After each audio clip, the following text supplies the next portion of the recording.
Hi, my name is Peter and I spent over $500,000 on Amazon ads. Sounds like a lot of money, but this $500,000 has contributed to $5 million in total royalties. That's nearly a 10x of my ad spend. This video will show you how the big players optimize their ads. Most strategies you learn on YouTube can be very basic and repetitive. This video is not one of those videos. Look at this video as a real course, make notes, and implement what you learn. Your instructor for this session is Amazon Ads expert Gerald. Hey guys, welcome to this video. We're going to talk today about advanced ad regulation, why lowering your bids is a losing strategy. This video is a bit more advanced, so if you're a beginner, it might confuse you. Maybe it's not so recommended if you're just starting out with Amazon ads for you to watch this video. However, if you have a bit more experience, then go right ahead. Now, the common advice when it comes to regulating your ads or improving your ACoS, your average cost of sales, is that if your ACoS is too high, all you have to do is just lower your bids. That's what we've been taught. If your ACoS is way too high, then simply lower your bids. That will take care of the problem. However, for more advanced publishers that are looking to scale, to launch their books more aggressively, to rank high for certain SEO keywords, this is often the worst advice you could follow. So today, my objective here with this video lesson is to give you the standard operating procedure that will separate you from beginners and put you more into the advanced league of Amazon advertisers. First, let's just briefly go over the bidding system, right? So whenever we bid on Amazon, whenever we try to run ads for our book, we're basically asking Amazon to give us spots, sponsored placements, either on a search query or underneath a competing product. Let me give you an example. So imagine you have a how to draw patterns book, right? Then that means that you would want to appear when someone searches how to draw patterns, you would want to appear maybe here as the first product or as a second product. Usually the first and second spot are reserved as sponsored product placements. So that means that you can actually get to the top of the search result by just paying your way to the top, right? And then you have the organic results, which can be the same. In this case, it's the same. The person bidding the highest for this keyword or winning the bid system, right, is actually also the first person organically that appears in this result. Then we have other books, etc., right? But then we have another section of sponsor products right here. And if we go further down, we'll find at least two more. So I think we just went past another one. Or here we have another one. And finally, at the end, we have a few more here. Right?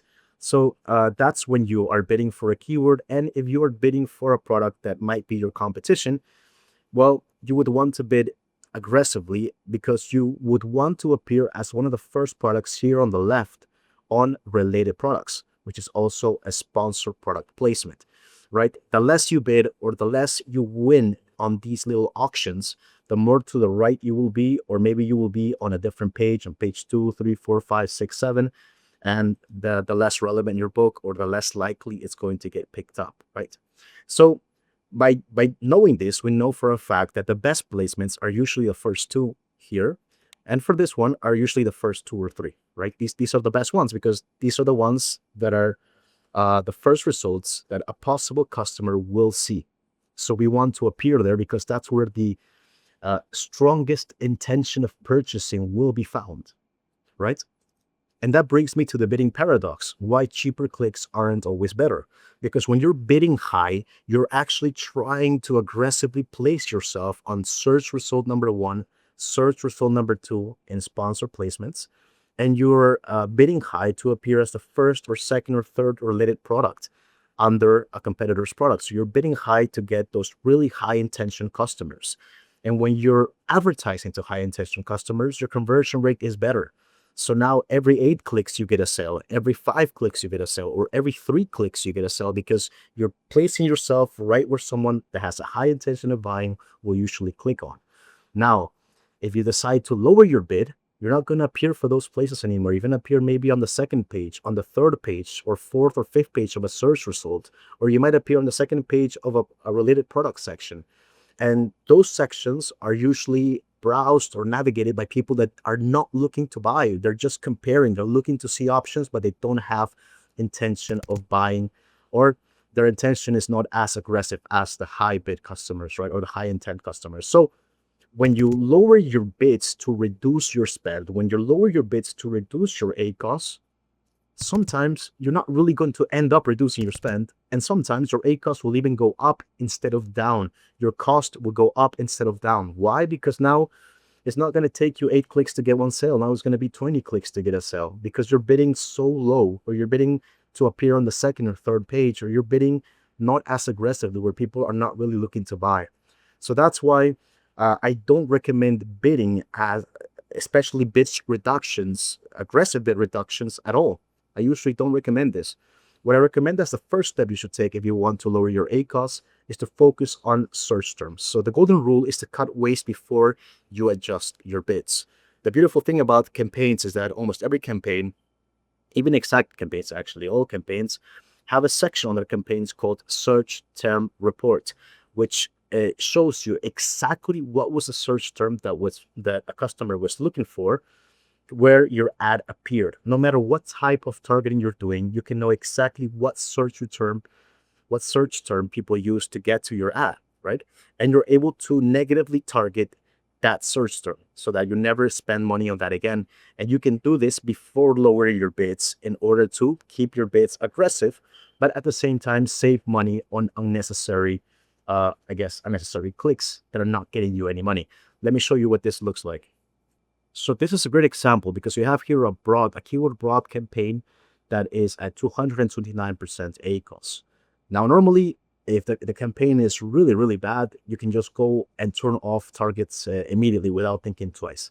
But let's follow my own suggestion for this particular campaign. You would first, before regulating any bids here, you would go to search terms. And here on search terms, what you want to do is identify which other search terms are actually getting you clicks, because they are not necessarily the same that you have as keywords being targeted in broad targeting, for instance, but they might be different, right? And what you want to do is you want to filter your results by clicks. You want to go from the highest clicks to the lowest clicks. And here we can see that, okay, we have a search term that got 140 clicks, 13 sales. Then we have 109 clicks and 2 sales, which is terrible. I mean, this conversion rate is really bad. That means that I'm getting a sale every 50 clicks or so, right? And then we have a few like 18 clicks and no sales, 18 clicks and no sales, 15 clicks, no sales, right? 7 clicks, no sales. So the first thing that I would do is I would start negatively targeting everything that has 10 clicks or more without a sale. So what we can do here is we can take this particular search term, copy it, go to negative targeting, and just add it as a negative keyword. You can add it here and save. I already added this particular term, so that's why it's not letting me do it again. But that is one way you can start regulating. Now, another way is also by filtering by ACoS. And you can see which search term has the highest ACoS, right? And we have one that has had 50 clicks and only 1 sale at over 1000% ACoS. So we can definitely turn that off, or at least negatively target it. So we can start by doing the same, just copying and pasting to negative targeting and negatively targeting this as an exact keyword term. Now, that's just phase 1. What else can we do here? No, you can filter by orders, and you can see that most of the orders that were made are from keywords that only get 1 sale, right? And many of them have had 1 click, 1 sale, 2 clicks, 3 clicks, 4 clicks. So what this means is that on average, you're getting a sale 5 clicks or less. What this means is that you can actually filter all of your results. You can click here and put in sales less than 1 and clicks greater than maybe 4. And you can find all the terms that have had more than 4 clicks, 5 clicks or more without a sale, and you can actually negatively target all of them. You can simply click on the top left here and click at add as negative keyword, and you will be able to negatively target all of these search terms at once, which is something that I do whenever I want to regulate more aggressively. If you want to go even one step further, you can filter by sales less than 1 and then clicks greater than 0. So if you had a 1 click and no sales, which is worth here around $414 spent, on 255 clicks that had not had a sale yet, I can actually take all of them and negatively target all of them at once. This is if I want to be even more aggressive in my regulation that comes before my changing of the bids or my lowering of the bids or turning off of targets in this case. So the first step is to prune your search terms. Here on the screen, I'm showing you that we have a 10-click rule, but I showed you a little bit more. You can do it with 5 clicks or even with 1 click, depending on how aggressive you're being. The next step then is actually to regulate the bids, right? So you want to know your break-even ACoS, and you want to know what the current ACoS is. You can see that on your campaign metrics. And obviously, if your break-even ACoS is much lower than your current ACoS, you would continue lowering the bid until you're able to reach the break-even ACoS. Now, sometimes reaching the break-even ACoS is impossible because your ACoS is so high and the break-even ACoS is very low. So many times, this is when you can actually take the decision to simply turn off a target. However, if your break-even ACoS is within sight, what I would recommend is lowering your bids gradually. Maybe lower it by 5 to 10 cents and then wait for a few more days to see what happens with the conversion rate. Usually, if you lower it just gradually, you will be able to maintain most of your conversion rate because you're lowering gradually. So you're not going to go maybe for the first result. Maybe you're going to show up for the second result or for the next tier of results right at the center of a search query, which is still quite good. Some people might still buy from looking at those search results on the placements of your search query, if that makes sense. However, if you decide to lower the bids just very aggressively, then you might be sending yourself from the first page all the way to the second, and then your conversion rate would be greatly affected. Now, what if you've done all of this optimization and you're still struggling? You've worked on your listing, you've regulated your bids properly, you've negatively targeted what you needed to negatively target, and you've lowered your bids, trying not to make your ads completely disappear to the second page. You've tried everything, but you're still not being profitable with ads. What's happening? Well, then it might be time to check your conversion rate. Conversion rate basically answers the following question. How many clicks does it take for you to get a sale on average? Are you getting 1 sale every 5 clicks, 1 sale every 10 clicks, or 1 sale every 50 clicks like we saw earlier? What is your conversion rate? So let me give you just a rule of thumb here. If your conversion rate is 16% or higher, you have an excellent conversion rate. You're doing very well. This doesn't mean that your book will definitely be profitable or it might even lose money, but at least your conversion rate is good. It's better than books on average, right? So that's very good. You might just need to tweak a few things to make it profitable.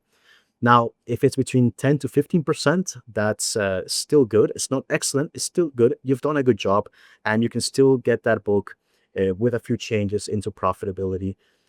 It's realistic, right? If we have a 7 to 9% conversion rate, then we're talking about moderate to poor, right? You have somewhat of a poor conversion rate, you can still make it work. Books can be profitable really at any of these ranges, if I'm being completely honest. However, between 7 to 9%, you can start to tell that maybe your book is not the best amongst its competition, and it's not the best amongst, it's not competing well for the targets that you're pushing it for.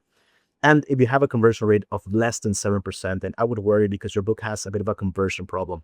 Now, I bet you want to see what the conversion rate of the book that we were looking at was at. We can check it out right now. So as you can see, the conversion rate is hovering around 6.35%. So we can also say, but it's not just the ads that is the problem. It's also a conversion rate problem. So there are things in the book that need to be optimized at the same time to make it work. It's not just the ads, but also the book itself. There needs to be more work done, right? Now, many times people are always trying to reduce their ACoS, and that in and of itself is not the best idea. Because I want to present a new concept to you, which is win the war, not just the battle. So beginners chase immediate profitability, while professionals chase long-term dominance, right? So let me give you a brief example, which is happening with one of the ads, one of the books that I'm running for. Again, let me give you a brief example of one book that I'm running ads for. Currently, the ACoS for this book is around 90%. So with a 90% ACoS, usually this book should be at a massive loss. However, this book is actually making around $20 to $30 net profit per day. So normally people would go into panic and say, hey, I need to reduce the ACoS because it's at 90% and that's not good. Whereas in my head, I'm thinking, wait, this is awesome. This is great that I can sustain profit at 90% ACoS because I'm bidding so much, I'm being super aggressive. And that means that even despite this, I'm making money. Imagine someone just starting out trying to compete with me runs ads. You will see that their ads are at 100% ACoS, 120% ACoS, and they will turn them off immediately. They will not want to compete at a loss. Whereas I'm able to sustain a loss in ads and on top of that still make money. That means that, well, my book is performing quite well. It's killing it. So in my case, what I'm deciding to do for that book is leave it there for just a bit more. I don't want to regulate it. I don't have that urge to regulate it so fast. I'm slowly trying to reduce the ACoS by creating more profitable campaigns so that the ACoS averages out to something lower instead of trying to reduce what is making me money even despite such a large ACoS. So sometimes the most powerful move is to run your ads at a slight controlled loss, ACoS slightly above break even. I gave you an extreme example of 90% ACoS, but for most of my books, I run the ads at maybe 10% more than break-even ACoS, maybe 15% more than break-even ACoS, because I'm always trying to edge out the competition that is running at complete just break-even ACoS, right? So why? Because we want to outlast them. I remember when I was first starting out with Amazon ads, I used to publish a book, try to run ads, and after a couple of weeks, if I saw that the book was not performing well, my ACoS was too high, maybe perhaps even after a month, I would just end up throwing in the towel and just turning off the ads, and I would kind of just give up, right? And now that I'm on the other side of this, where I have a bit more knowledge, well, you have to understand that this is still a competition. So if I can outlast my competitors, I can have a higher ACoS while still profiting. That's actually better because in the long term, I'm going to be, well, edging out competitors. Competitors will not be able to maintain that level of loss as I am able to do it, right? So you will be able to bleed out the competition while others lower their bids and become invisible. You stay in the top spots. Over time, they give up and turn off their ads, which is amazing. That's amazing for me. You maximize visibility and organic sales. Your book accumulates sales, improves its BSR, and gains free organic rankings. That's something very important. If you are doing maybe you're getting 70% ACoS on a book, that means you're losing money on ads more than likely. However, your book is able to maintain the top 1 or 2 positions for a very strong keyword. That top position is going to land you so many more organic sales that it can make up for the loss that you're getting on ads. So if you're able to make up for the loss on ads with a very strong SEO position, then it's completely justified to continue running your ads that aggressively, right? So when you're trying to regulate your ads, one thing that I've seen is that beginners always look at only the ads console. That's all they look at. When more advanced professionals always look at the ads console, look at your SEO ranking, and also look at your publisher champ or your net profit daily. You have 3 things to consider, not just the console itself. If you're only looking at the console, you are not running your ads very optimally, right? So what you want to be doing is pushing for a better BSR in case you are following this mindset. Again, this is for more advanced people. When someone that's new starts doing this, it starts trying to rank at a loss, usually they lose too much money and they don't know enough to regulate. This is why I would only recommend this for more advanced people. And that's a beautiful thing if you're able to pull it off, because if you're able to get the top 2 position of a main keyword, and you have 70% ACoS. However, you're getting so many sales that the amount of sales, the sheer volume of sales you're getting gets you more reviews, faster reviews than your competition. That means you can have a better conversion rate over time. And that means that your ads will only become more profitable over time as well. So this is kind of a war of attrition. It's a war of who can last longer sometimes. And if you're more advanced, you're investing in your book as a long-term asset, right? So what are the next steps? Well, I could invite you, if you're a bit more advanced, to launch aggressively and to look at these factors and to not reduce your bids so blindly. Applying this SOP to make sure that you're keeping competitive, even though you're reducing your spend. And once you can do that, you'll be one step closer to dominate the niche you're in with a more long-term mindset. I hope that was helpful. See you in the next video.